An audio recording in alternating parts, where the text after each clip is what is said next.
الحمد للہ وحدہ والصلاة والسلام علی من لا نبی بعد اما بعد. السلام علیکم ورحمۃ اللہ وبرکاتہ. الحمدللہ گئے جمعہ کو ہمارا یہ ٹاپک قیامت کی نشانیاں شروع ہوا ہے. آج اس کا دوسرا حصہ ہے اور انشاءاللہ اگلی اور بھی ایک دو حصے اس کے چلیں گے. گئے جمعہ کو ہم نے اس کی بیسکس سمجھی تھی کہ قیامت کی نشانیاں ہوتی کیا ہیں، قرآن میں اللہ سبحانہ وتعالیٰ نے کیا نازل کیا ہے، اللہ کے رسول صلی اللہ علیہ وسلم نے ہمیں کیا بتایا ہے، اور آج انشاءاللہ اس کا دوسرا حصہ ہے.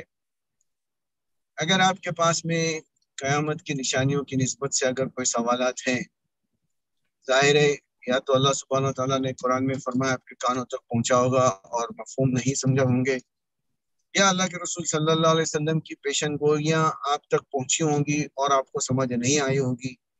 آپ بے دھڑک ہو کر اس درس میں پوچھ سکتے ہیں اور ہمارے شیخ فضیلت الشیخ خطیب المنبر شمیم احمد خلیل حفظہ اللہ اس کا جواب عنایت فرمائیں گے. بدل اگر شیخ آپ ہیں اس وقت تو ماشاءاللہ آپ مائک لیجیے اور درس کو شروع کر دیجیے. السلام علیکم ورحمۃ اللہ وبرکاتہ. ان الحمد للہ نحمده ونستعینه ونستغفره ونعوذ باللہ من شرور انفسنا ومن سیئات اعمالنا. من يهده الله فلا مضل له ومن يضلله فلا هادي له. واشهد ان لا اله الا الله وحده لا شريك له وأشهد أن محمدا عبده ورسوله. أما بعد فإن خير الحديث كتاب الله وخير الهدي هدي محمد صلى الله عليه وسلم وشر الأمور محدثاتها وكل محدثة بدعة وكل بدعة ضلالة وكل ضلالة في النار. أعوذ بالله السميع العليم من الشيطان الرجيم من همزه ونفخه ونفثه.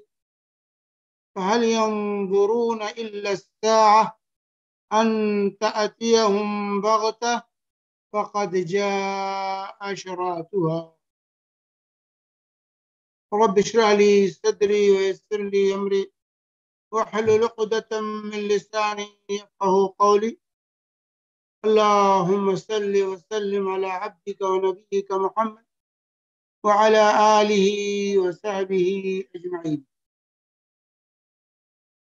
معزز سامعین کرام، دینی اور ملی بھائیوں، قابل احترام ماں اور بہنوں، قیامت کی نشانیاں یہ ہے ہمارا موضوع. گزشتہ درس میں اس کا آغاز ہوا ہے، آج بھی اسی سلسلے میں آپ کے سامنے گفتگو کی جائے گی. قیامت کی نشانیوں کو قرآن میں اشراط کہا، اشراط الساعہ کہتے ہیں. اشراط شرط کی جمع، اشراط اشراط الساعہ، قیامت کی نشانیاں. اسی کو امارات بھی کہتے ہیں، علامات بھی کہتے ہیں. علامات الساعہ، امارات الساعہ، اور اردو میں کہتے ہیں کہ نشانیاں.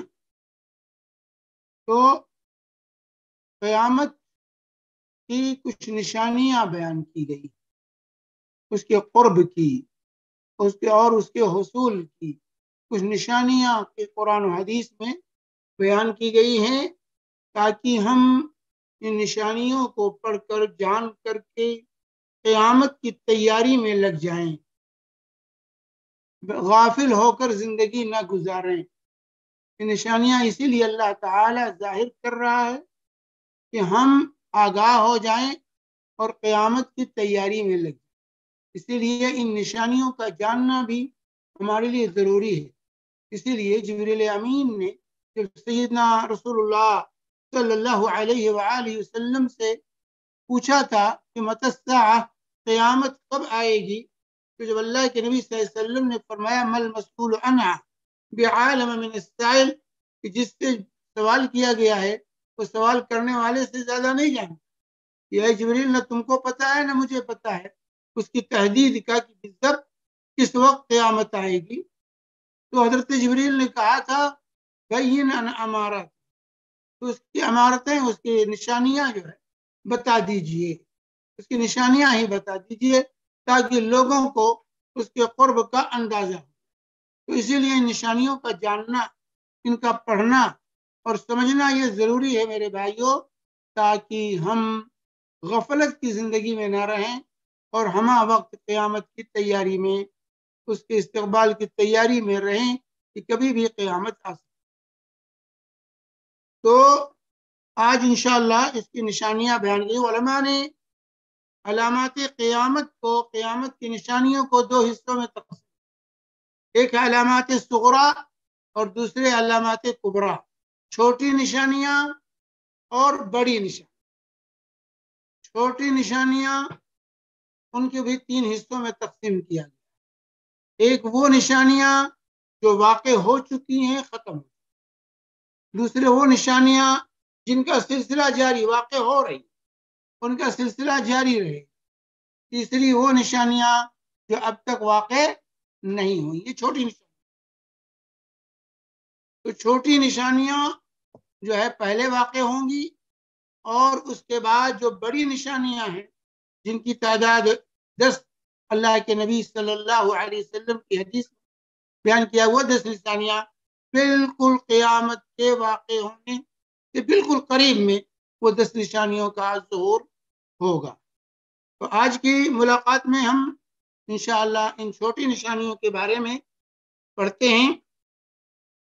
ہم اولاً ایک فہرست بیان کریں گے ان نشانیوں کی، اور اس کے بعد اس پر قدر گفتگو کی جائے گی. تو قیامت کی نشانیاں جو احادیث صحیحہ کے اندر، قرآن کے اندر بیان کیا گیا ہے، نبی پہلی نشانی رسول پاک صلی اللہ علیہ وسلم کی بعثت. دوسری نشانی رسول پاک صلی اللہ علیہ وسلم کی وفات. نمبر 3 بیت المقدس کی فتح. نمبر 4 تعاون امواس. امواس یہ فلسطین میں ایک بستی ہے، اور یہ صحابہ کے زمانے میں یہ تعاون کی بیماری پھیلی تھی سیدنا عمر بن خطاب رضی اللہ تعالیٰ عنہ کی. اسی طرح نمبر 5 مال کا زیادہ ہونا، مال کی بڑھوتری. اس قدر بڑھوتری کہ لوگ صدقہ لینے سے مستغنی ہو، کوئی زکوٰۃ قبول کرنے والا صدقہ قبول کرنے والا نہ رہے. فتنوں کا ظہور. فتنوں کا ظہور یہ قرب قیامت کی نشانیوں میں سے ہے، اور ان میں سے سیدنا عثمان رضی اللہ تعالی عنہ کی شہادت، جنگ جمل اور جنگ صفین، اور خوارج کا ظاہر ہونا، فتنہ خلق قرآن، اس طرح کے فتنوں کا ظہور یہ قرب قیامت کی نشانی. تو نمبر 6 آپ نے پڑھا فتنوں کا ظہور. نمبر 7 جو ہے مدعیان نبوت کا ظہور، یعنی نبوت کے دعوے دار پیدا ہوتے رہیں گے، جیسے مسلمہ کذاب، اسود عنسی، اور اس کے بعد کا سلسلہ رہا آج تک چل رہا ہے. نمبر 8 حجاز سے آگ کا ظاہر ہونا. ایک آگ کا حجاز سے ظاہر ہونا جس کی روشنی میں شام میں بصرہ کے اونٹوں کے گردن لوگ دیکھیں گے، اور یہ نشانی واقع ہو چکی.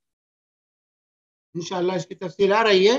یہ نشانی بھی حجاز سے، مدینہ سے ایک آگ نکلی تھی جو ہے، اور لوگوں نے اس کا مشاہدہ کیا تھا. یہ سن 654 میں یہ نشانی ہجری میں یہ نشانی ظاہر ہوئی. امانت کا نمبر 9 امانت کا ضائع ہونا، امانت داری کا ختم ہو جانا. نمبر 10 علم کا اٹھا لیا جانا اور جہالت کا عام. علم کا اٹھا لیا جانا، جہالت کا عام ہونا، یعنی علماء ختم ہو جائیں گے اور جہلا کثرت ہوگی، جہالت عام. نمبر 11 زنا کا عام ہونا. نمبر 12 سود کا عام ہونا، سود کے کاروبار کا پھیل جانا۔ نمبر 13 گانے بجانے کے آلات کا جو کہ بہتات ہوگی یہ عام ہو جائیں گے۔ نمبر 14 شراب نوشی کی کثرت۔ نمبر 15 بکریوں کے چرانے والے چرواہے ٹاور بنانے میں فخر کریں گے، ایک دوسرے سے لمبی ٹاور بنانے کی کوشش کریں گے۔ یتطاولون فی البنیان، اور امت جو ہے والدین لونڈی کا اپنے مالکہ کو جنہ۔ نمبر 16 یعنی اولاد کی نافرمانی، اولاد کا نافرمان ہو جانا، گستاخ ہو جانا والدین کی نافرمانی کا عام۔ نمبر 17 قتل کا، مسلمانوں میں آپس میں قتل کا عام، مسلمانوں کے اندر آپس میں قتل کا عام۔ کثرت نمبر 18 کثرت سے زلزلے آنا، زلزلوں کی کثرت جو ہے یہ قرب قیامت کی نشانی۔ 19 قذف کا ظاہر، یعنی زمینیں دھسیں گی، آبادیاں زمین دوش ہوں گی اور شکلیں مست کی جائیں گی لوگوں کی، اور اوپر سے پتھر کی بارش ہوگی۔ نمبر 20 کاسیات عاریات کا ظاہر ہونا، کاسیات عاریات یعنی عریانیت، ننگے پن کا، خواتین کے اندر ننگے پن، ننگی عورتوں کا ظہور ہونا، ننگی عورتوں کا ظہور ہونا، پہنے ہوئے ننگی عورتیں سرے بازار گھومیں گی۔ اور اسی طریقے سے جو ہے مومن کا خواب سچے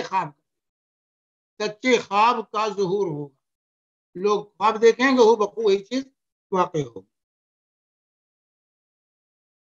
اسی طریقے سے نمبر 22 یہ جھوٹی گواہی کا عام ہونا اور شہادت حق کو چھپانا، سچی گواہی کو چھپانا اور جھوٹی گواہی کا عام ہونا، لوگ کثرت سے جھوٹی گواہیاں دینے کے لیے بہتر۔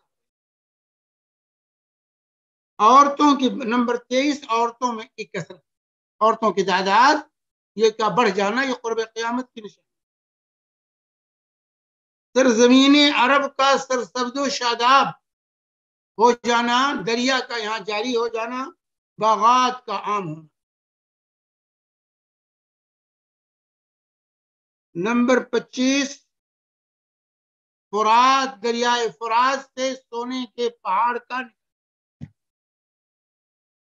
26 درندوں اور جمادات کا انسانوں سے بات، درندے بھی انسانوں سے بات کریں گے اور یہ جمادات اینٹ پتھر بھی بات کریں۔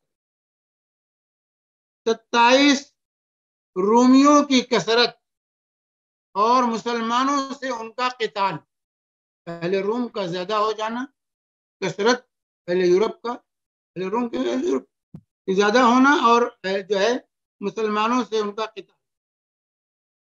اور نمبر 28 قسطنطنیہ یعنی استنبول کی فتح۔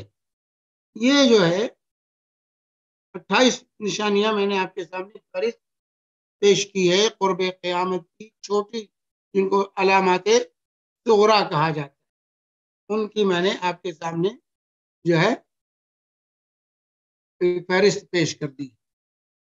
آئیے قدرے ہم تفصیل سے ان چیزوں کو دیکھتے ہیں۔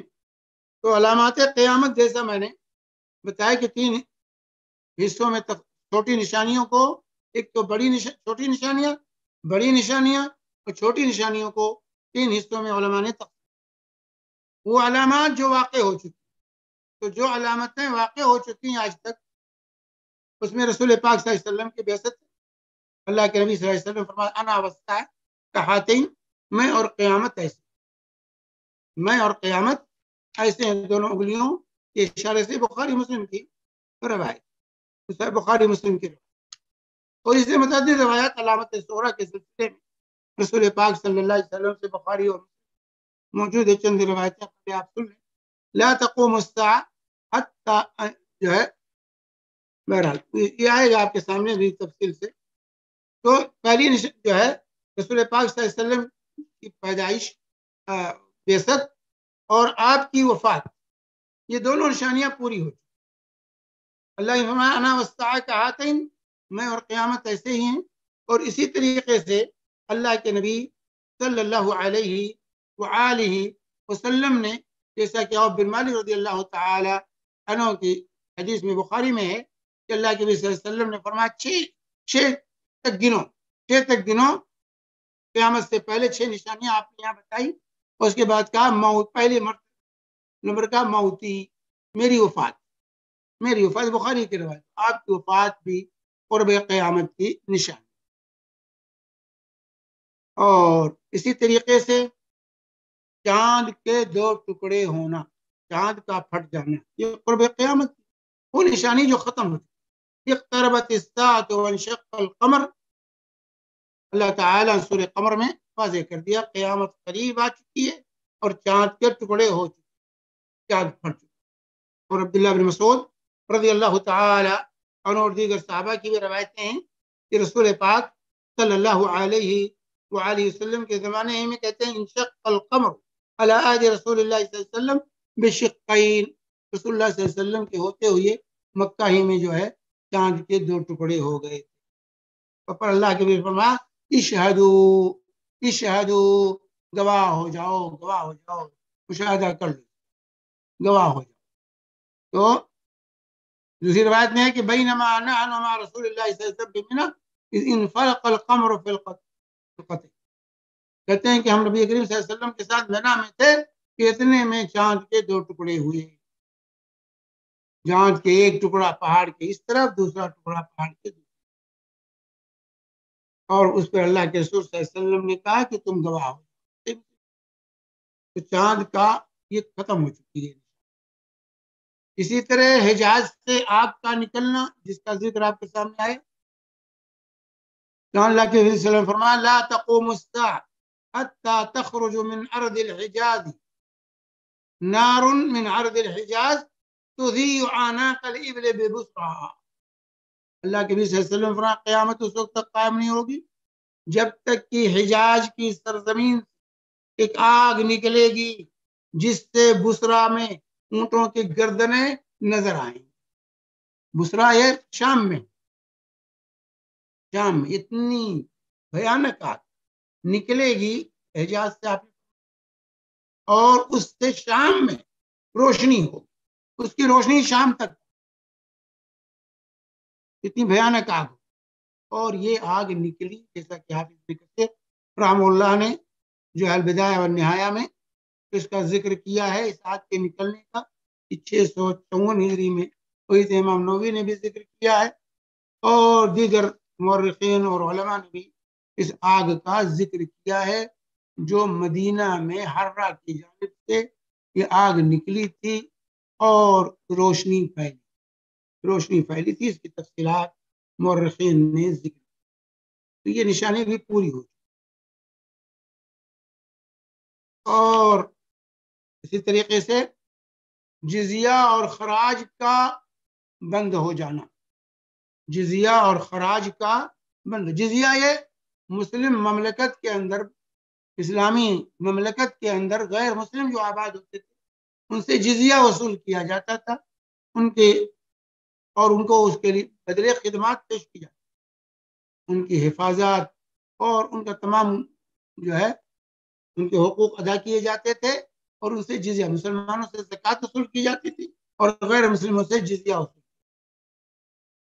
اور خراج وہ مال ہوتا تھا جو ملک فتح ہوتا تھا اس کی زمین انہی کے باشندوں کے حوالے کر دی جاتی تھی اور ان سے خراج، اس کے بدلے خراج لیا جاتا. اور بیت المال کے لیے بہت بڑی آمدنی کا جزیہ اور خراج ذریعہ تھا. یہ اسلامی مملکت کی آمدنی کا بہترین ذریعہ جزیہ اور خراج تھا. لیکن یہ قرب قیامت جو ہے بند ہو جائے، اور اب بند ہو چکا، یہ بھی بند ہو چکا.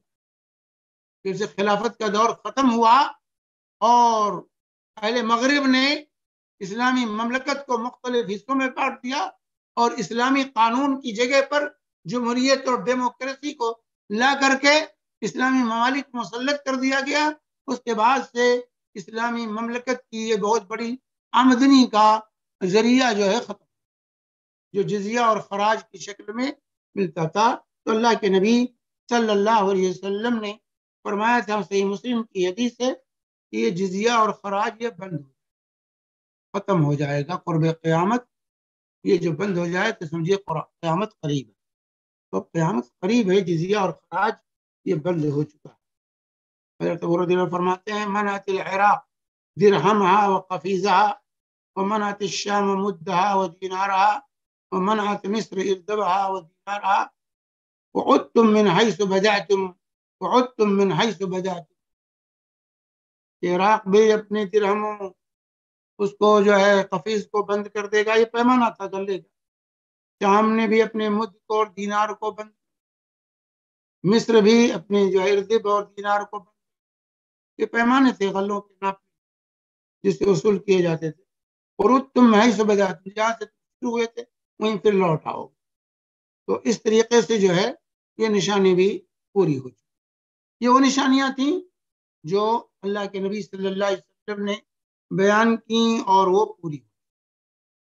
اور دوسرے نمبر کی وہ نشانیاں جو واقع ہو چکی ہیں اور واقع ہوتی رہیں، جو واقع ہو چکی ہیں اور واقع ہوتی رہیں گی، اور یہ وہ نشانیاں ہیں جو فتوحات ہیں یا جنگیں ہیں، جو فتنے ہیں، یہ جو ہے ہوتے رہیں۔ جیسے اللہ کے نبی صلی اللہ علیہ وسلم نے فرمایا لا تقوم الساعة حتى تقتل فئتان عظيمتان تكون بينهما مقتلة عظيمة دعوتهما واحدة حتى يبعث الدجالون كذابون قريب من 30 كلهم يزعم أنه رسول الله۔ اللہ کے نبی صلی اللہ علیہ وسلم فرمایا قیامت اس وقت تک قائم نہیں ہوگی جب تک کہ مسلمانوں کی دو عظیم جماعتیں آپس میں نہ ٹکرائیں، دونوں کے درمیان آپس میں جنگ ہوگی دو مسلمانوں کی دو جماعتوں کے اندر، اور ان دونوں کی دعوت ایک، دونوں کی دعوت ایک ہوگی۔ اور یہاں تک کہ جو ہے دجال کذاب لوگ پیدا ہوں گے، تقریباً 30 دجال پیدا ہوں گے، کذاب پیدا ہوں گے جھوٹے، اور ان میں سے ہر ایک دعویٰ کرے گا کہ وہ رسول اللہ، یعنی 30 مدعیان نبوت۔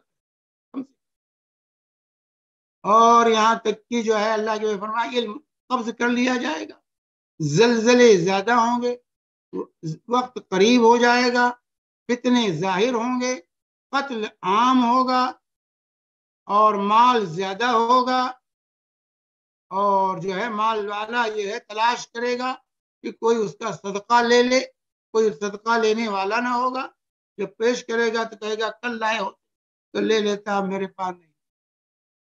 اور یہاں تک کہ لوگ عمارتوں کے بنانے میں ایک دوسرے سے فخر کریں گے، ایک دوسرے سے لمبی عمارت بنانے کی کوشش کریں گے، اونچی عمارت، اور انسان کی قبر سے گزرے گا تو تمنا کرے گا کاش کہ میں اس جگہ آ جاؤں، یعنی فتنے اس طرح ہو جائیں گے، یہ موت کی تمنا لوگ۔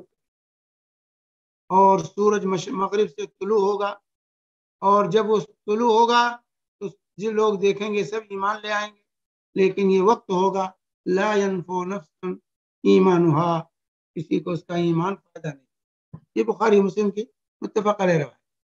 تو اس طرح کے حروب اور جنگ اور فتنے یہ واقع ہوئے ہیں اور واقع ہوئے۔ ان دو حدیث کے اندر جو دو مسلمانوں کی جماعت، کہ صحابہ کی دو جماعتیں تھی، علی اور معاویہ رضی اللہ عنہ، دونوں کی دعوت ایک تھی، دونوں حق کے لیے لڑ رہے تھے، کوئی باطل پر نہیں تھا۔ یاد رکھ، نہ جنگ جمل میں نہ جنگ صفین میں کوئی باطل، سب حق کے لیے کوشاں تھے، حق کے طلبگار تھے سب۔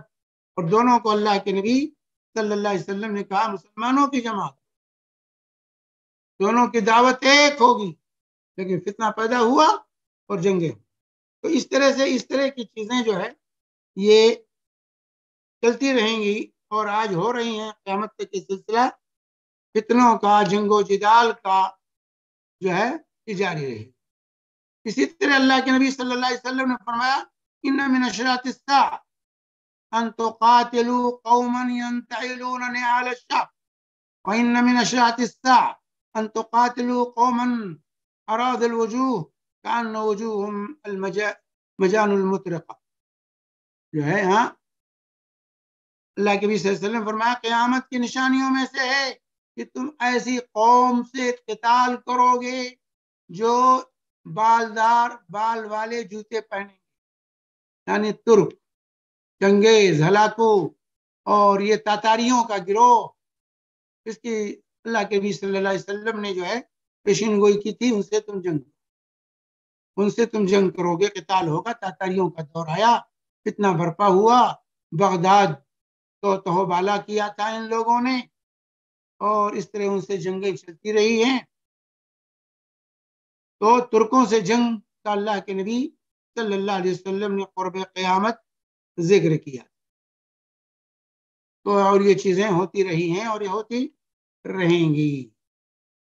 تو اس طریقے سے جو ہے اللہ کے نبی جو ہے اللہ کے نبی فرمایا اصابتان من امتی اعرضهم اللہ من النار اصابت تغزو الہند واصابت تکون مع عیسی ابن مریم علیہ السلام. کہ دو گروہ میری امت کے وہ جہنم سے بچا لیے جائیں گے. ایک تو وہ گروہ جو ہندوستان سے جنگ کرے گا، اور دوسرا وہ گروہ جو عیسیٰ ابن مریم سے جنگ اس کے ساتھ، عیسیٰ ابن مریم کے جو ساتھ. تو یہ واقع غزوہ ہند واقع ہو چکا ہے. جو ہے قاسم بن محمد بن قاسم نے جو جنگ کیا، حجاج بن یوسف کے زمانے میں محمود غزنوی اور دیگر فاتحین نے جو جنگیں کی، غزوہ ہند ہے، غزوۃ الہند داخل ہے. صحابہ اور تابعین تابعین کے دور میں یہ ہوتا رہا ہے. اور اسی طرح کے گروہ جو کہا عیسیٰ بن مریم کے ساتھ جو ہوگا، ان کی خوشخبری سنائی ہے اللہ کے رسول صلی اللہ علیہ وسلم نے. تو یہ وہ نشانیاں ہیں جو واقع ہو چکی ہیں اور یہ واقع ہوتی رہیں. اسی طریقے سے مدعیان نبوت لا تقوم الساعة حتى يبعث دجالون كذابون قریب من 30، جیسے میں نے بتایا حدیث صحیح بخاری مسلم کی ہے. اور یہ کذاب لوگ پیدا ہوئے جو ہے اسود انسی اور مسلمہ کذاب، اور اس کے بعد کے ادوار میں بھی مدعیان نبوت پیدا ہوئے. سوڈان میں محمود نام کا نبی پیدا ہوا تھا. آپ کے انڈیا میں بھی کوئی کم نہیں رہا، اور جو ہے انڈیا کے اندر بھی جو ہے قادیانی پیدا ہوا، غلام احمد قادیانی نبوت کا دعوے دار. تو اس طرح سے سلسلہ ہوا ہے، شروع ہوا اور چل رہا ہے، اور یہ چلتا رہے. مدعیان نبوت پیدا ہو. اور اسی طریقے سے فتنوں کا ظہور ہوتا رہے گا. بادروا بالاعمال فتنا كقطع الليل المظلم.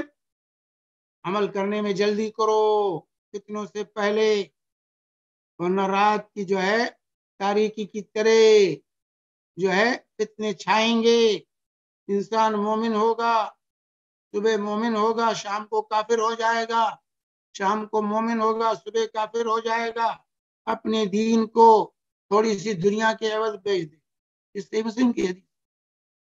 کوئی فتنے کا سلسلہ جو ہے جاری ہے. اور اسی طریقے سے حضرت عبداللہ مسعود رضی اللہ تعالی عنہ نے فرمایا ان من بین رسول پاک صلی اللہ علیہ وسلم نے فرمایا ان بین یدی الساعة ایاما ينزل فيه الجهل ويرفع العلم ويكثر الحرج والحرج والقتل. یہ بخاری مسلم کی روایت. یہ قرب قیامت جو ہے، قیامت کے قریب جو ہے جہالت عام ہوگی، علم اٹھا لیا جائے گا، قتل عام ہوگا. یقل العلم دوسری روایت میں علم کم ہوگا، یظہر الجہل جہالت عام ہوگی. یہ بخاری مسلم کی روایتیں. اور آج یہ چیز واضح ہے میرے بھائیوں کہ آج جاہلوں کا دور ہے. آج علماء کی کمی ہو گئی ہے، جاہل میدان میں اترے ہوئے، لچھے دار تقریریں کر رہے ہیں، محفلیں قائم کر رہے ہیں، اور لوگ ان کے پیچھے. اللہ کے نبی صلی اللہ علیہ وسلم نے فرمایا تھا کہ اللہ تعالیٰ علم کو ایسے نہیں اٹھائے گا، یرفع العلم بقبض العلماء، علماء کی وفات کے ذریعے علم اٹھایا جائے گا. اور جب لم یبق عالما، جب کوئی عالم نہیں رہے گا، اتخذ الناس رؤوسا جہالا، لوگ جاہلوں کو اپنا سردار بنائیں گے، اگوا بنائیں گے. فسئلوا فافتوا، ان سے سوال کیا جائے گا، وہ فتوے جڑیں گے. فضلوا اضلوا، خود گمراہ ہوں گے، دوسروں کو بھی گمراہ. اور سلسلہ آج جاری، آج سلسلہ جاری ہے. آج جو ہے جاہلوں کا دورہ ہے، نیٹ کا زمانہ ہے، اسٹیج سجا کر لوگ جاہل لوگ میدان میں اترے ہوئے اور لچھے دار تقریریں کر رہے ہیں، اور لوگ بڑے شوق سے سن رہے ہیں اور ان کے پیچھے گمراہ. اسی طرح فتنوں کے میں سے سیدنا عثمان رضی اللہ تعالی عنہ کی شہادت، یہ بھی قرب قیامت کی نشانی تھی. فتنے کا دروازہ وہاں سے کھلا اور سلسلہ جاری ہے. اسی طرح خوارج کا فتنہ شروع ہوا جو ہے، اور ان کا ظہور سیدنا علی رضی اللہ تعالی عنہ کے دور میں ہوا، اور مسلمانوں کی تکفیر کا سلسلہ شروع ہوا، اور یہ سلسلہ آج تک جاری ہے. یہ سلسلہ آج تک جاری ہے. حضرت عثمان کے زمانے میں حکمرانوں کے خلاف بغاوت کا سلسلہ شروع ہوا، اور آج تک حکمرانوں کے خلاف بغاوت کا سلسلہ جاری ہے. سب سے بڑا جہاد یہی سمجھتے ہیں کہ حکمرانوں کے خلاف خروج کرو. یہ فتنہ ہے، یہ فتنہ ہے قرب قیامت کی نشانی. اور اسی طریقے سے خوارج کا تکفیر، مسلمانوں کی تکفیر. یہ خوارج جب پیدا ہوئے تو انہوں نے صحابہ کو کافر، علی کو کافر کہا، معاویہ کو کافر کہا، عثمان کو کافر کہا، عمر بن عاص کو کافر کہا. صحابہ کی تکفیر کی ان لوگوں نے. اور آج یہی سلسلہ آج بھی جاری ہے کہ آج دینی تحریکوں کے نام سے خوارج کے فتنے پیدا ہو. دینی تحریکیں جو ہے یہ خوارج کی فکر لے کر آج برس عام ہے، تکفیر عام مسلمانوں کو، حکمرانوں کی تکفیر کا سلسلہ شروع ہو گیا. سب کو کافر، سب کی تکفیر ہو رہی. اسی طریقے سے اور آگے چلیے، نااہلوں کے ہاتھ میں عہدے پہنچ جانا. ایسا جو ہے اللہ کے حبیب صلی اللہ علیہ وسلم نے فرمایا تھا، ان من اشراط الساعہ، جو ہے قیامت کی نشانیوں. بینما رسول، کہتے ہیں کہ رسول پاک صلی اللہ علیہ وسلم تشریف فرما تھے، ایک دیہاتی آتا ہے اور سوال کرتا ہے متی الساعہ، اللہ کے نبی صلی اللہ علیہ وسلم قیامت کب آئے گی؟ تو اللہ کے نبی صلی اللہ علیہ وسلم نے سن کر انسنی کر، پھر اس نے وہی سوال، پھر اللہ کے نبی صلی اللہ علیہ وسلم نے آخر میں فرمایا، سوال کرنے والا کہاں گیا؟ اس کو بلایا گیا. تو اللہ کے نبی صلی اللہ علیہ وسلم، اذا ضیعت الامانہ فانتظر الساعہ، جب امانتیں ختم ہو جائیں، امانت ضائع ہونے لگے تو قیامت کا انتظار. وہ کئی فیضات، اس نے کہا کہ کیسے ضائع ہوں؟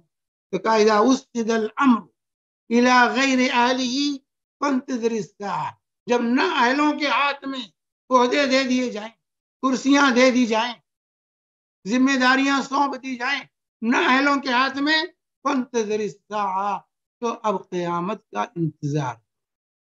آج یہ نشانی پوری ہو چکی.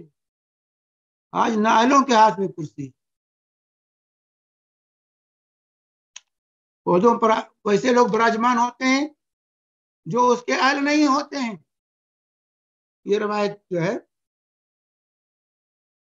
فانتظر الساعہ سلسلے صحیحہ کے اندر امام الباری رحمہ اللہ نے اس کو ذکر تصحیح. اور اتنے متعدد احادیث ہیں اس سلسلے میں.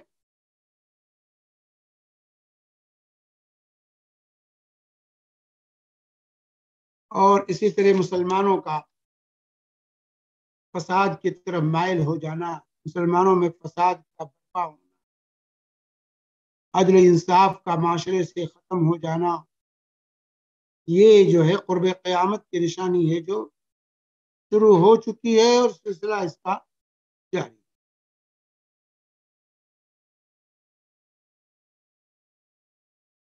اسی طرح سے نافرمانی کا ذکر آیا، جس اللہ کے نبی صلی اللہ علیہ وسلم نے فرمایا تھا ان تلمت الساعہ، تو کہا تھا مل رسول بعالم السائل کا بینہ ہمارا کیا، اللہ کے نبی نے فرمایا ان تلد الامۃ ربت، کہ لونڈی اپنی مالکہ کو جنے گی، وان ترى الحفاة العراة رعاء الشاة يتطاولون في البنيان. یہاں دو نشانیاں اللہ کے نبی فرمائے تھے کہ ماں اپنی مالکہ کو جنے گی اور تم ننگے پیر ننگے جسم بکریوں کے چرانے والوں کو دیکھو کہ وہ کوٹھیوں کے بنانے میں، لمبی لمبی کوٹھیاں بنانے میں لگ جائیں، اونچی اونچی کوٹھیاں بنا میں ٹاور کھڑا کرنے میں لگ جائیں، تو سمجھنا کہ قیامت قریب، قیامت کی نشانی ہے. ہمیں نہیں کہتے کہ ٹاور بنانا جائز، لیکن ہمیں قیامت کی تیاری، ضرورت کے تحت آپ بنائیے ٹاور، کوئی ترقی کیجئے دنیا کے، اسلام اس سے نہیں روکتا، لیکن سمجھ لیجئے کہ قیامت قریب. تو اسی طرح سے تو لوڈی اپنی مالکہ کو جانے گی، یعنی اولاد ماں باپ کی حیثیت اولاد کے سامنے لوڈی اور غلام ذلیل کریں گے. ماں باپ، اولاد ماں باپ کو ذلیل کرے، ان کی ناقدری کرے، ان کو ستائے گی، اور آج یہ دور شروع ہو چکا، یہ دور شروع ہو چکا. اسی طرح اللہ کے نبی صلی اللہ علیہ وسلم نے فرمایا تھا تداعى عليكم الامم كما تداعى الاكلة الى قصعتها. قالوا بقلة يومئذ يا رسول الله، قال لا بل انتم كثير ولكنكم غثاء كغثاء السيل. اللہ کے نبی صلی اللہ علیہ وسلم نے فرمایا تھا قریب ہے یوشک، قریب ہے وقت کی جب کہ دوسری قومیں تم کو لقمہ اجل بنانے کے لیے ٹوٹ پڑیں گی. تو لوگ کہنے والے نے، سوال کرنے والے نے سوال کیا کیا رسول اللہ ہم تھوڑے ہوں گے؟ کہا نہیں بل انتم کثیر، تم اس وقت بہت زیادہ ہوگے، لیکن تمہاری حیثیت سمندر کے جھاگ کی، تو خاشاک، جیسے سمندر کی لہر اس کو جدھر چاہتی ہے لے جاتی ہے، ایسے لوگ جدھر چاہیں گے، تمہاری کوئی قوت اور کوئی طاقت، کوئی وزن باقی نہیں. لَيَنزِعَنَّ اللَّهُ مِن صُدُورِ عَدُوِّكُمُ الْمَحَابَةَ، اللہ تعالیٰ تمہارے دشمنوں کے دلوں سے تمہارا خوف، تمہارا رعب و دبدبہ ختم کر دے.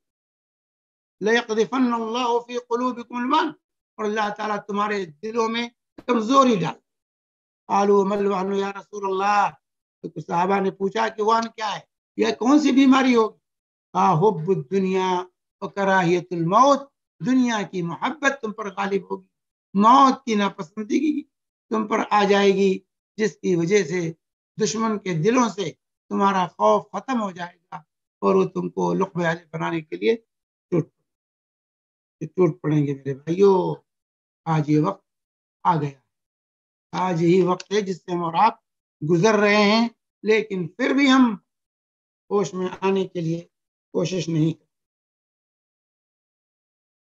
حضرت سہل بن سعد رضی اللہ تعالی عنہ کی روایت ہے سيكون في آخر الزمان خسف وقذف وقذف ومسخ إذا ظهرت المعازف والقينات واستحلت الخمر. جو ہے اللہ کے نبی صلی اللہ علیہ وسلم نے فرمایا تھا کہ آخری زمانے میں زمینیں دھسیں گی، خسف ہوگا، بستیاں دھسائی جائیں گی، قذف ہوگا، اوپر سے بارش ہوگی پتھروں کی، وہ مست شکلیں مست کی جائیں گی لوگوں کی. کب یہ ہوگا؟ اذا ظہرت المعازف والقینات، جب گانے بجانے کے آلات اور گانے والیوں کی. میرے بھائی، آج ہر گھر میں، ہر ہاتھ میں، ہر جیب میں یہ گانے بجانے موجود ہیں، ہر ہاتھ میں، بچے بچے عام ہو چکی ہے. یہ بھی گانے بجانا یہ عام ہو چکا ہے، یہ عام ہو چکا ہے، اب کوئی چیز باقی نہیں رہ گئی. بچے بچے کے ہاتھ میں موبائل کی شکل میں موجود ہے. میرے بھائیوں، نیٹ یہ فتنہ عام ہے، ہر گھر کوئی آج پاک نہیں، نہ مولانا، نہ مولوی، نہ حافظ، نہ قاری، کسی کا گھر آج پاک، نہ حاجی، نہ نمازی، کسی کا گھر اس سے پاک نہیں. کیا یہ قرب قیامت کی نشانی؟ اللہ کے نبی صلی اللہ علیہ وسلم نے بیان فرمایا. یہ طبرانی کی صحیح ہے. اور اسی طریقے سے جو ہے یہ اللہ کا خوف کھانا چاہیے. کہیں ایسا نہ ہم دھسا دیے جائیں جو ہم اس کا بازار گرم کیے رہتے اپنے گھروں میں، کہیں ایسا نہ ہو اللہ کا عذاب آئے، کہیں اوپر سے پتھر نہ برسنے لگے، کہیں ہماری شکلیں مست نہ کریں. کیونکہ اللہ کے نبی کہتے ہیں جب یہ چیزیں عام ہوں گی تو یہ چیزیں زمینیں دھسیں گی، آبادیاں زمین دوز ہوں گی، اور اوپر سے پتھروں کی بارش ہوگی، اور شکلیں مست کر دی جائیں گی. میرے بھائی ہمیں ڈرنا چاہیے ان چیزوں کو استعمال کرتے ہوئے. کچھ بھی خوف کھائیے اللہ تعالیٰ. اور ترمذی کی روایت سے حضرت عائشہ رضی اللہ تعالی عنہا کہتی ہیں، حضرت عائشہ کی روایت جو حضرت عمران جو ہے کی روایت حضرت عائشہ کی، قال رجل من المسلمين یا رسول اللہ متى ذلك، اللہ کے نبی صلی اللہ علیہ وسلم یہ کب ہوگا؟ یہ بستیوں کا زمین دوز ہونا، اوپر سے پتھروں کی بارش ہونا، اور شکلوں کا مست کیا جانا، یہ کب ہوگا؟ تو اللہ کے نبی صلی اللہ علیہ وسلم اذا ظہرت القینات والمعازف وشربت الخمور، جو گانے بجانے والیاں اور گانے بجانے کے آلات یہ عام ہو جائیں، لوگ ناچ گانوں میں مست ہو جائیں گے. وشربت الخمور، اور شراب عام ہو جائے گی، لوگ شراب پینے. آج میرے بھائیوں یہ شراب پانی کی طرح لوگ، مسلم نوجوان اس میں اور آگے، ترقی کا یہ راز سمجھا جاتا ہے. یہ سنن ترمذی کی روایت ہے. تو اس سے ڈرنا چاہیے ہمیں. اور آپ کو بہت سی حدیثیں ہیں، تمام حدیث کو آپ کے سامنے نہیں پیش کرتے ہیں. اسی طریقے سے مال کا ظاہر ہونا یہ بھی واقع ہو چکا ہے اور واقع ہوتا رہے گا. لا تقوم الساعة حتى يكثر فيكم المال، قیامت اس وقت نہیں قائم ہوگی جب تک مال میں زیادتی نہ ہو. ويفيض حتى يهم رب المال من يقبل منه صدقة، اس کا صدقہ کون قبول کرے گا، اس کی فکر میں لوگ. اس کی زکوٰۃ کون لے گا، اس کی فکر میں لوگ رہیں گے. کس کو دیں، کوئی لینے والا نہیں. آج وہ شروع ہو چکا میرے بھائی. کہتے ہیں ہمیں غلہ نہ دیجیے، مجھے غلے کی ضرورت نہیں ہے، پیسہ دیجیے. ویسے بھی فقر و محتاج فقیر ہے آج. نہیں مجھے یہ نہیں چاہیے. اب 100 کی نوٹ دیں گے کہ نہیں ہمیں 100 سے نہیں کام چلے، 1000. آج بھی یہ شروع ہو چکا ہے. اسی طرح تجارت کا عام ہو جانا اور رشتوں کا ٹوٹنا، تجارت کا عام ہونا، یہ قرب قیامت کی نشانی ہے میرے بھائیوں. اور تجارت ترقی پر. ان بین ید الساعة تسلیم الخاصہ خشوع التجارہ حتى تعین المرأة زوجها على التجارة وقطع الارحام وشهادة الزور وكتمان شهادة الحق وظہور القلم. اللہ کے لیے عبداللہ بن مسعود رضی اللہ عنہ یہ مسند احمد کی صحیح حدیث فرماتے ہیں کہ نبی کریم سے فرمایا قیامت کے قریب سلام صرف خاص لوگوں کو کریں. جس کو جانیں گے سلام کریں گے، جس کو نہیں پہچانیں گے سلام نہیں کریں. تسلیم الخاص، خاص لوگوں کو سلام. آج یہ نشانی ظاہر ہو. خشوع التجارہ، تجارت کا عام ہو جانا. حتی تعین المرأة زوجها، یہاں تک کہ بیوی اپنے شوہر کے شریک کار رہے گی، تجارت میں اس کی مدد. میرے بھائی بیان کرنے کی ضرورت نہیں، چیزیں عام. وقطع الارحام، رشتوں کو توڑنا. آج رشتے کس طرح اپنوں سے زیادہ دوریاں پر. شہادت الزور، جھوٹی گواہیاں آج عام ہے. آپ کسی کورٹ کے قریب چلے جائیے، وہاں لوگ جھوٹی گواہی دینے کے لیے پہلے سے تیار بیٹھے رہتے ہیں. پیسہ دیجئے گواہی لے لیجیے. کتمان و شہادت الحق، گواہی جن کے پاس حق گواہی ہوگی وہ بھاگیں گے نہیں دینے کے لیے. ظہور القلم، قلم کا ظاہر ہونا. آج قلم ظاہر ہے میرے پاس. قلم کی بہتات ہے. پہلے قلم لکھنے کے لیے نہیں ملتا تھا، نرکٹ کی قلم بناتے تھے بچے اور اس سے لکھتے تھے، سیاہی نہیں ملتی تھی، قلم نہیں ملتا تھا. اور آج قلم عام ہے، اس کی مختلف کمپیوٹر کی شکل میں قلم آ گیا.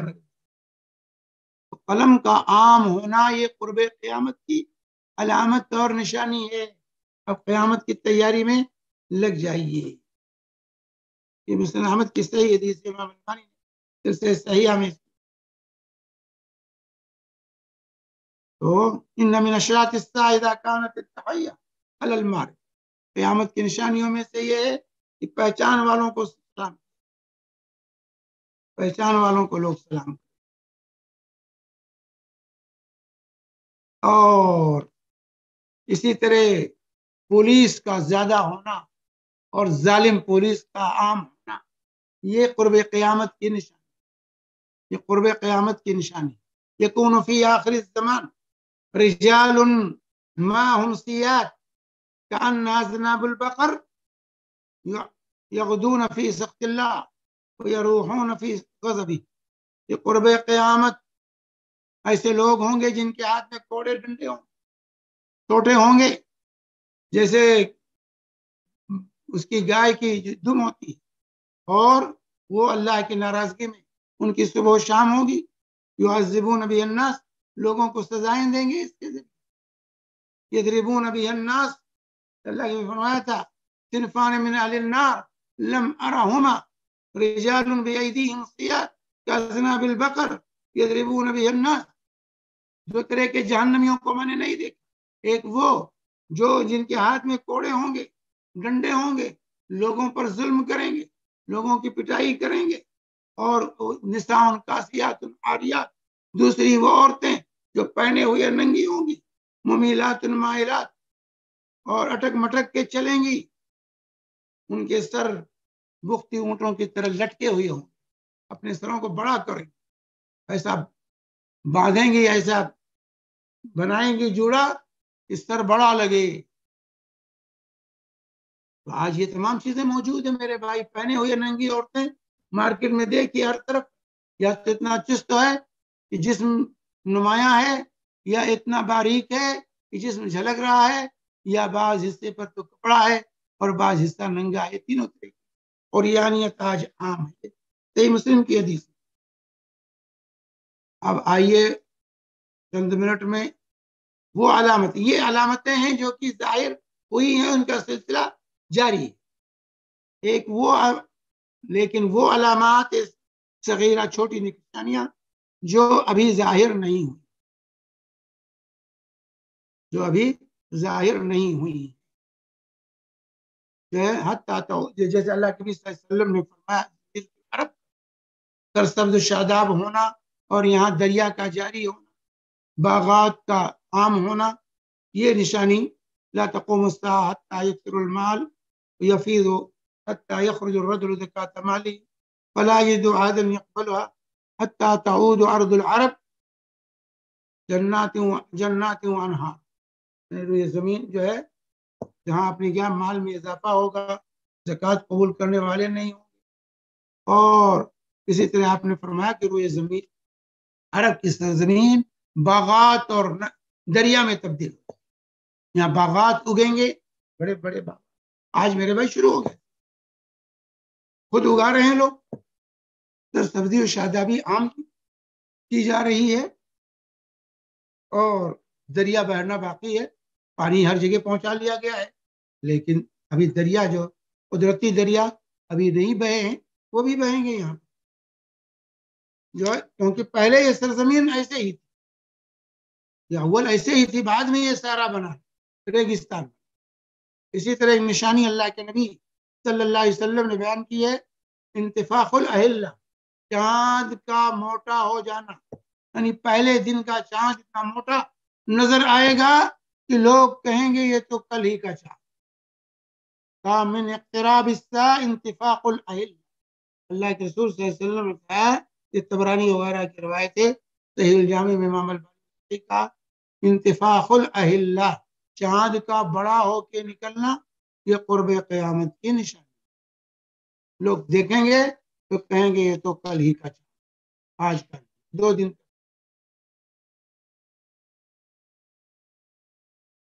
اور جو ہے اسی طریقے سے چوپایوں کا اور درندوں کا، جمادات کا انسانوں سے گفتگو کرنا اس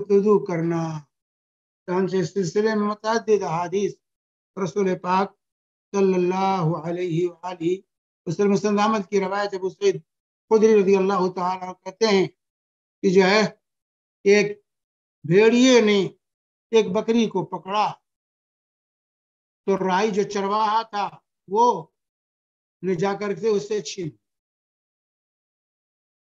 تو وہ بھیڑیا جو ہے اپنے دم پر بیٹھ کر وہ کہنے لگا الا تتق اللہ، تو اللہ سے ڈرتا نہیں، تنزع منی، مجھ سے میرے رزقا ساقہ اللہ لی الیہ، اللہ تعالیٰ نے مجھے جو روزی دی تھی اس کو روزی کو تو نے چھین لیا مجھ سے۔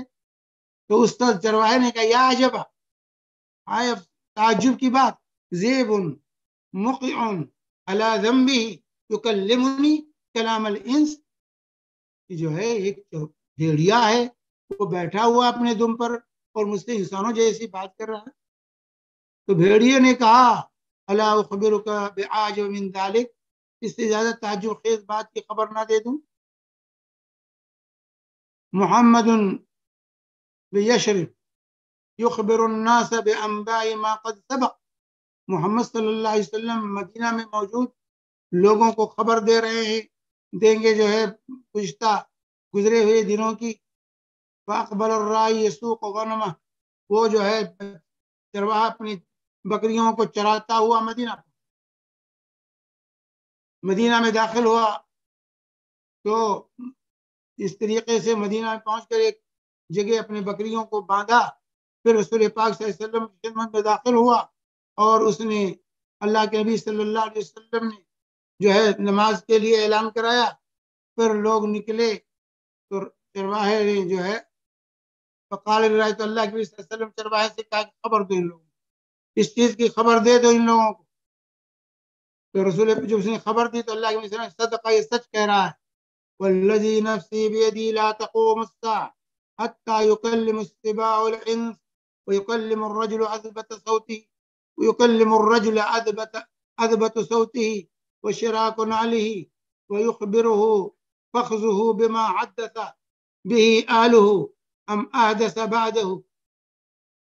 دیکھیے اللہ کے سے فرمایا کہ قیامت جب تک کہ درندے انسانوں سے بات نہیں کریں گے، انسان اپنے جو ہے ٹوٹے سے جو ہے اپنے کوڑے سے بات کرے گا، اپنے جوتے کی جو ہے تسمے سے بات کرے گا، اور اس کی ران اسے خبر دے گی کہ اس کے اہل نے کیا کیا ہے، کہ بیوی نے کیا کیا ہے، ران بتائے گی، اس کے بعد کیا ہوا ہے گھر میں اس کی خبر اس کی ران دے گی۔ تو یہ جو ہے صحیح ابن حبان وغیرہ کی وغیرہ کی روایت ہے، اور امام البانی رحمہ اللہ سلسلہ صحیحہ میں اس کو تو اس طریقے سے یہ جو ہے اسی طرح فرات اللہ کی فرمایا کہ یحسب عن جبل من ذهب، جو ہے یوشک الفرات ان یحسب عن کنز من ذهب، قریب ہے کہ دریائے فرات سے خزانہ نکلے گا سونے کا، اور جو وہاں رہے فلا یاخذ منه شیئا، اس کو ہرگز نہ لے، اس کو ہرگز نہ لے۔ لا تقوم الساعة، دوسری روایت صحیح مسلم کی ہے، یہ تو بخاری مسلم کی روایت تھی، بخاری مسلم لا تقوم الساعة حتى يعثر الفرات عن جبل من ذهب يقتل الناس عليه فيقتل من كل 199 يقتل من كل 199 ويقول كل رجل منهم لعلي يكون انا الذي انجو۔ اللہ کے فرماتے ہیں قیامت کے اس وقت تک کام نہیں ہوگی جب تک دریائے فرات سے پہاڑ، سونے کا پہاڑ نہ ظاہر ہو، لوگ اس کے لیے قتال کریں گے اور 100 میں سے 99 قتل ہو جائیں اس سونے کے لیے، اور ہر شخص کہے گا شاید میں ہی جو ہے بچوں گا، شاید میں ہی بچ جاؤں، اس طرح سے 99 100 99 لوگ 99% لوگ ختم ہو جائیں گے اس سونے کی طلب میں۔ اللہ کے نبی صلی اللہ علیہ وسلم نے جو ہے ہمیں اس سے منع فرمایا، اس سونے کے قریب نہ جانا۔ اور اسی طریقے سے جو ہے زمین سے خزانے نکلیں گے، جو ہے زمین سے۔ اللہ کے نبی صلی اللہ علیہ وسلم کی حدیث سے فرماتے ہیں تقی الارض افلاد کبدیہا امثال الاسطوان من الذهب والفضة فيجيء القاتل فيقول في هذا قتلت ويجيء القاتل فيقول في هذا قطعت رحمي ويجيء السارق فيقول في هذا قطعت يدي ثم يدعونه فلا يأخذون منه شيئا۔ اللہ فرماتے ہیں کہ زمین اپنے سینے سے سونے اور چاندی کی ستون نکال پھینکے گی باہر۔ قاتل پہنچے گا، دیکھے گا، جب اس کو کہے گا اسی لیے جو ہے میں نے قتل کیا۔ رشتہ توڑنے والا رشتہ کہے گا توڑنے والا اسی لیے میں نے اپنے رشتے کو توڑ دیا۔ چور آئے گا کہے گا اسی کی وجہ سے میرا ہاتھ کاٹا گیا۔ پھر لوگ اس کو چھوڑ کر چلے جائیں گے۔ سونے چاندی کی سلے، اس کے ستون زمین سے اوپر پڑے ہوں گے لیکن کوئی پوچھنے والا نہیں ہوگا۔ صحیح مسلم کی یہ قرب قیامت کی نشانی، جو قرب قیامت کی نشانی ہے۔ تو اس طریقے سے قیامت، اسی طرح سے میرے بھائیوں قیامت کی نشانیوں میں سے ایک نشانی یہ بھی ہے کہ مدینہ میں مسلمانوں کا کو بند کر دیا، مدینہ کا محاصرہ کر دیا جائے گا۔ مسلمان سمٹ کر مدینہ میں چلے جائیں گے۔ یوشک المسلمون ان یحاصروا الی المدینہ حتی یکون ابعد مصالحهم، کہتے ہیں قریب ہے، اللہ کے رسول فرمایا جو ہے قریب ہے کہ مسلمان مدینہ میں محصور کر دیے جائیں، یہاں تک کا ان کا آخری جو ہے اڈا جو ہے آخری وہ صلاح ہو۔ صلاح یہ تو خیبر میں ایک جگہ کا نام، صلاح خیبر میں ایک جگہ کا نام ہے، یہ جگہ کا نام ہے جو یہ، اور یہ روایت جو ہے سنن نبی داؤد میں کی ہے اور یہ صحیح ہے، صحیح الجامع میں امام البانی نے اس کو صحیح۔ اسی طرح ایک جہجہ نامی بادشاہ پیدا، قرب قیامت کی نشانی ایک بادشاہ ہوگا جس کا نام جہجہ ہو۔ لا تقوم الساعة حتى يخرج رجل من قحطان يسوق الناس بعصاه، یہ بخاری مسلم کی روایت میں ہے کہ قیامت اس وقت تک نہیں آئے گی جب تک کہ بنی قحطان سے ایک بادشاہ اٹھے گا جو لوگوں کو اپنی ڈنڈے سے ہانکے، لوگوں کو اپنے ڈنڈے میں ظالم ہوگا۔ اور جو ہے اسی طرح مسلم شریف کی روایت میں لا تذهب الايام والليالي حتى يملك رجل يقال له، قیامت اس وقت تک رات اور دن ختم نہیں ہوں گے یہاں تک کہ ایک شخص جس کا نام جہجہ ہوگا وہ بادشاہ حاکم۔ تو جہجہ نام کا شخص کے قرب قیامت کی نشانی، اور اس طرح فتنوں کا ظہور ہوگا۔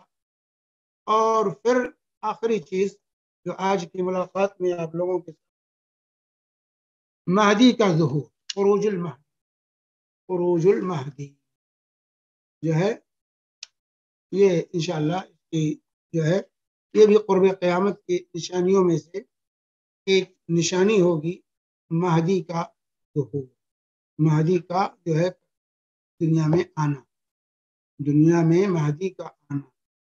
اور اس سلسلے میں صحیح احادیث ہیں، اللہ کے نبی صلی اللہ علیہ وسلم فرماتے ہیں لا تذهب الدنيا حتى يملك العرب رجل من اهل بيتي حتى يملك العرب رجل من اهل بيتي يعطي اسمه، ترمذی ابو داؤد وغیرہ صحیح حدیث ہے کہ قیامت دنیا اس وقت تک ختم نہیں ہوگی جب تک عرب کا ایک شخص ہمارے اہل میں سے، ہمارے اہل بیت میں سے جو حاکم ہوگا، یعطی اسمہ اسمی، اس کا نام میرے نام کی، یعنی محمد بن عبداللہ، محمد بن عبداللہ نامی آل حسن، اس آل حسن میں سے ہوگا، حسن بن علی کے آل میں سے ہوگا، اور یہ قرب قیامت پیدا ہوگا اور زمین کو عدل انصاف سے بھرے گا۔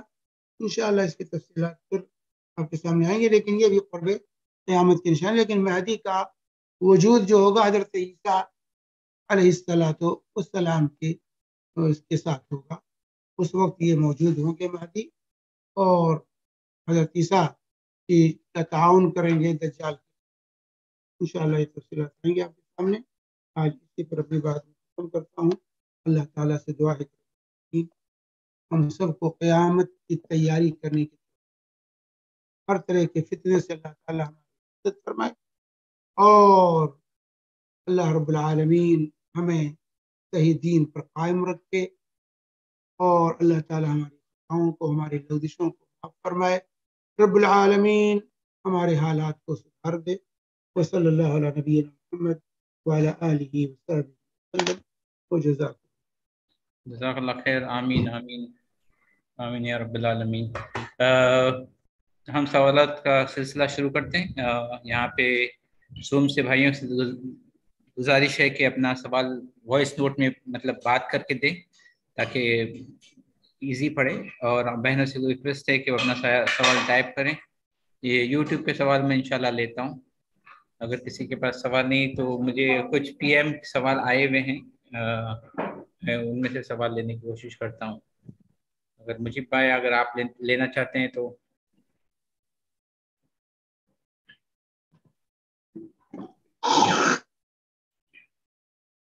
شیخ یہاں پہ ایک بھائی کا سوال ہے جو مجھے بھائی نے فارورڈ کیے تھے مجھے ڈائریکٹ۔ یہود، اللہ نے کہا ہے قرآن میں اور رسول صلی اللہ علیہ وسلم کے تھرو کہ یہود اور نصارہ تمہارے دوست نہیں ہو سکتے، تو ہم ان کو ابراہیمی بھائی بول کے ان سے دوستی نہیں کر سکتے؟ نہیں، ابراہیمی بھائی نہیں۔ وما كان ابراہیم یہودی ولا نصرانی ولكن كان حنیفا مسلم۔ ابراہیم نہ یہودی تھے نہ عیسائی تھے، کیسے یہود و نصارہ کو ہم کہیں گے ابراہیمی؟ ابراہیمی ہم ہیں، وہ نہیں ہے۔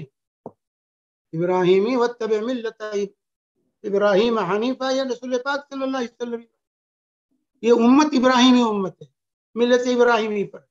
ملت ابراہیمی کے ہم پیروکار ہیں، یہود و نصارہ پیروکار نہیں ہیں، اس لیے ان کو ابراہیمی بھائی کہنا یہ غلط ہے۔ وہ ابراہیمی بھائی نہیں ہے، وہ ملت ابراہیم پر قائم ہی نہیں۔ اگر ملت ابراہیم پر ہوتے تو رسول اللہ صلی اللہ علیہ وسلم کی اتباع کو لازم پکڑتے۔ تو یہود و نصارہ ملت ابراہیم پہ نہیں ہے۔ اللہ نے فرمایا لن ترضى عنك اليهود ولا النصارى حتى تتبع ملتهم۔ یہود و نصارہ تم سے خوش نہیں ہو سکتے جب تک ان کی ملت کی پیروی نہ کرو۔ گویا ان کی ملت الگ ہے، ان کی ملت الگ ہے، ہماری ملت الگ ہے۔